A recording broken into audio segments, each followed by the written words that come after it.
সত্যের সন্ধানে আপনাকে স্বাগতম। আমি মোহাম্মদ জুনাইদ আলী। রংপুর জামাত ইসলামের বিভাগীয় সমাবেশের খবর। জামাতের আমির ডক্টর শফিকুর রহমান বলেন, আগামী নির্বাচনকে সামনে রেখে বহু ধরনের ষড়যন্ত্রের কথা আমরা জানতে পেরেছি। যে জনগণ এত মূল্য দিয়ে পরিবর্তন এনেছে, সেই জনগণ এদেশে আরেকটা ফ্যাসিবাদ তৈরি হতে দেবে না। পাটগ্রামে কি হয়েছে আপনারা দেখেছেন। সারা বাংলাদেশকে পাটগ্রাম বানিয়ে ফেলছে একদল। এই অবস্থায় দেশে সুষ্ঠু নির্বাচন কল্পনাও করা যায় না। বর্তমান পরিস্থিতিতে নির্বাচন কল্পনা করা যায় না। সুষ্ঠু নির্বাচনের জন্য মৌলিক সংস্কার করতে হবে। আমরা সেটি আদায় করে ছাড়ব। সুষ্ঠু নির্বাচনে ইনশাল্লাহ আদায় করে ছাড়ব।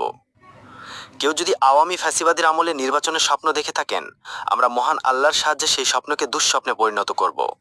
ভোট কেন্দ্রে কোনো মাস্তানতন্ত্র চলতে দেওয়া হবে না। কালো টাকার কোনো খেলা সহ্য করা হবে না। আমরা কথা দিচ্ছি, ফ্যাসিবাদ বিরোধী এই লড়াই ততদিন চলবে যতদিন দেশে ফ্যাসিবাদের সামান্য চিহ্ন থাকবে। ফ্যাসিবাদকে নিশ্চিহ্ন না করা পর্যন্ত আমাদের লড়াই কেউ থামাতে পারবে না। এদিকে এটিএম আজহারুল ইসলাম বলেন, ফাঁসির মঞ্চ থেকে লক্ষ জনতার মঞ্চে উপস্থিত হয়েছি।